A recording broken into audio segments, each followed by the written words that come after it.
ऋषि नारद, जो देवताओं के संदेशवाहक और ब्रह्मा के परम भक्त के रूप में प्रसिद्ध हैं, एक दिन आकाश से धरती पर आगमन कर रहे थे। उनकी उपस्थिति से ही आभा और ज्ञान का प्रकाश फैल गया, जिससे सभी देवताओं और ऋषियों में हलचल मच गई।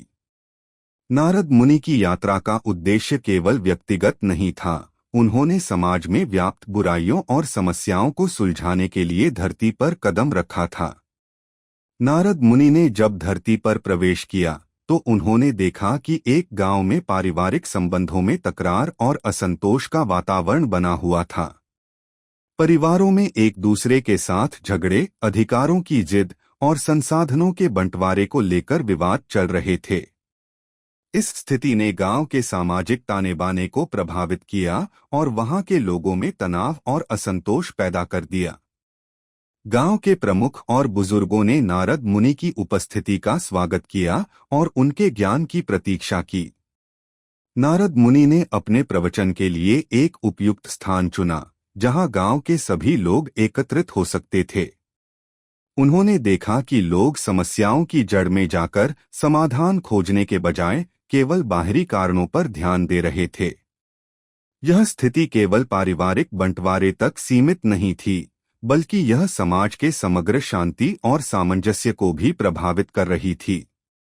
नारद मुनि ने समझाया कि पारिवारिक बंटवारे की समस्या को सुलझाने के लिए केवल बाहरी प्रयास ही नहीं, बल्कि आंतरिक समझ और दृष्टिकोण की आवश्यकता है।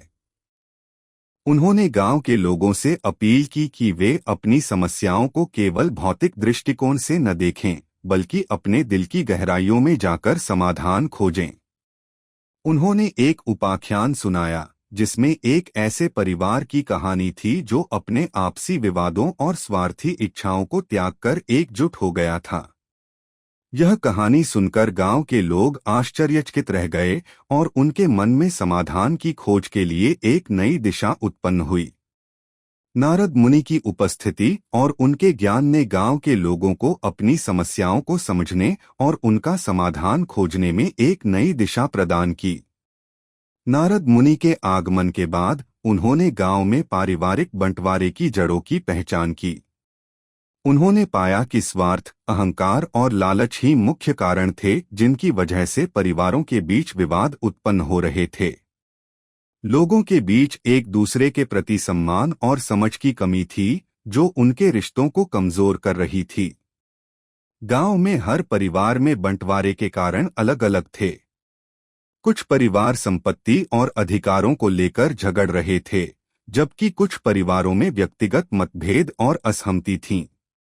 नारद मुनि ने देखा कि इन विवादों का समाधान केवल बाहरी उपायों से नहीं किया जा सकता था, बल्कि इसके लिए गहरी आत्ममंथन और समर्पण की आवश्यकता थी। नारद मुनि ने एक विशेष ध्यान और साधना के अभ्यास का सुझाव दिया, जिसे सभी परिवार मिलकर कर सकते थे। उन्होंने यह बताया कि ध्यान और साधना से आत्मा की शांति और संतुलन प्राप्त होता है, जो पारिवारिक संबंधों में भी स्थिरता और सामंजस्य ला सकता है। यह प्रक्रिया लोगों को उनके भीतर छिपे भावनात्मक और मानसिक तनावों को पहचानने और उन्हें सुलझाने में मदद कर सकती थी। नारद मुनि ने यह भी बताया कि पारिवारिक बंटवारे की समस्या केवल भौतिक संसाधनों के बंटवारे तक सीमित नहीं है। यह मानसिक और आध्यात्मिक दृष्टिकोण से भी जुड़ी हुई है। परिवार के सदस्य जब एक दूसरे की भावनाओं और जरूरतों की अनदेखी करते हैं, तो बंटवारे की स्थिति उत्पन्न होती है। उन्होंने एक कहानी सुनाई जिसमें एक परिवार के सदस्य ने एक दूसरे के साथ सहयोग और समझदारी से काम करके अपने विवादों का समाधान निकाला। यह कहानी गांव के लोगों को एक नई दिशा प्रदान करने में सहायक साबित हुई। उन्होंने महसूस किया कि पारिवारिक संबंधों को सुधारने के लिए केवल बाहरी उपायों की बजाय आंतरिक समझ और सहयोग की आवश्यकता है। नारद मुनि ने परिवारों के बीच असंतोष और बंटवारे की समस्या को समझने के बाद समाधान के लिए एक योजना बनाई। उन्होंने गांव के लोगों को यह बताया कि पारिवारिक संबंधों को सुधारने के लिए केवल बाहरी उपायों की बजाय आंतरिक समझ और समर्पण की आवश्यकता है। नारद मुनि ने परिवारों को ध्यान और साधना के अभ्यास के महत्व को बताया। उन्होंने समझाया कि ध्यान और साधना से आत्मा की शांति और संतुलन प्राप्त होता है, जो पारिवारिक संबंधों में स्थिरता और सामंजस्य ला सकता है। उन्होंने परिवारों को एक साथ बैठकर ध्यान और साधना करने की सलाह दी, जिससे वे अपनी समस्याओं को बेहतर तरीके से समझ सकें और सुलझा सकें। उन्होंने यह भी सुझाव दिया कि पारिवारिक विवादों को सुलझाने के लिए संवाद और समझदारी सबसे महत्वपूर्ण है। परिवार के सदस्य जब खुलकर एक दूसरे की समस्याओं को सुनते हैं और समझते हैं, तो समस्याओं का समाधान आसानी से निकल सकता है। नारद मुनि ने परिवार के सदस्यों को एक दूसरे के प्रति प्रेम और सम्मान बनाए रखने का भी परामर्श दिया। गांव के प्रमुखों और बुजुर्गों ने नारद मुनि की बातों को गंभीरता से लिया और उनके सुझावों को अपनाने का निर्णय लिया। उन्होंने परिवारों को एकत्रित किया और उन्हें ध्यान, साधना और संवाद के माध्यम से अपने विवादों को सुलझाने की प्रक्रिया शुरू की। यह प्रक्रिया धीरे धीरे परिवारों के बीच सामंजस्य और समझदारी को बढ़ावा देने लगी। नारद मुनि ने देखा कि उनके प्रवचन और शिक्षाओं का प्रभाव धीरे धीरे दिखने लगा। लोग अपने व्यक्तिगत स्वार्थों और अहंकार को त्याग कर एक दूसरे के साथ सहयोग और समझदारी के साथ पेश आने लगे।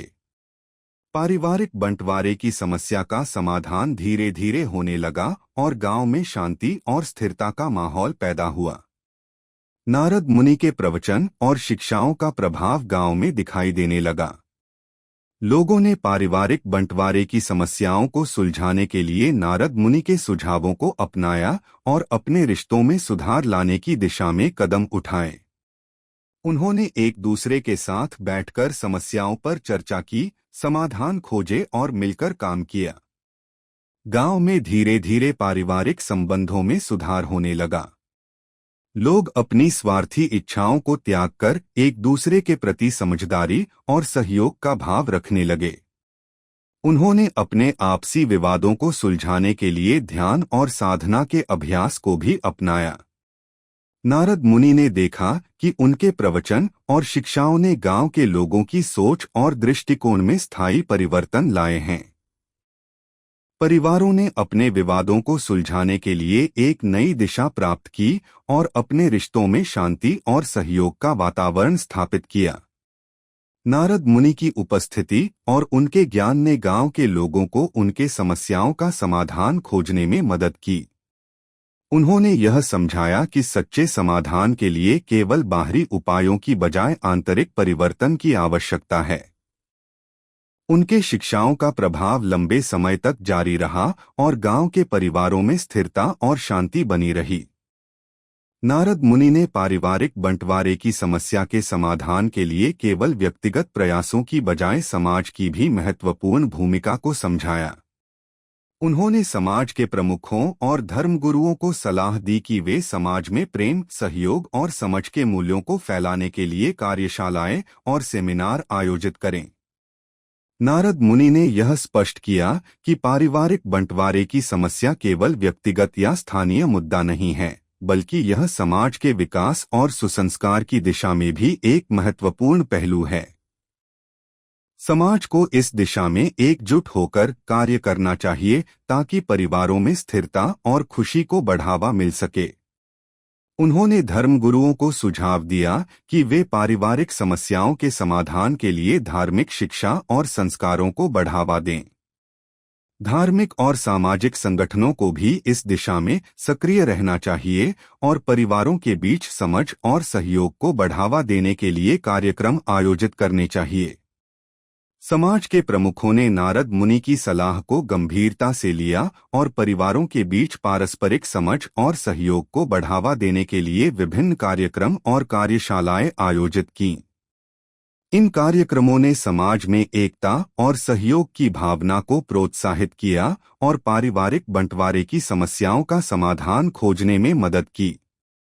नारद मुनि ने यह सिखाया कि पारिवारिक बंटवारे की समस्या का समाधान केवल बाहरी प्रयासों से नहीं, बल्कि आंतरिक शांति और समर्पण से भी किया जा सकता है। उन्होंने परिवारों को आत्मा की गहराई में जाकर एक दूसरे के साथ प्रेम और समझदारी से पेश आने का सुझाव दिया।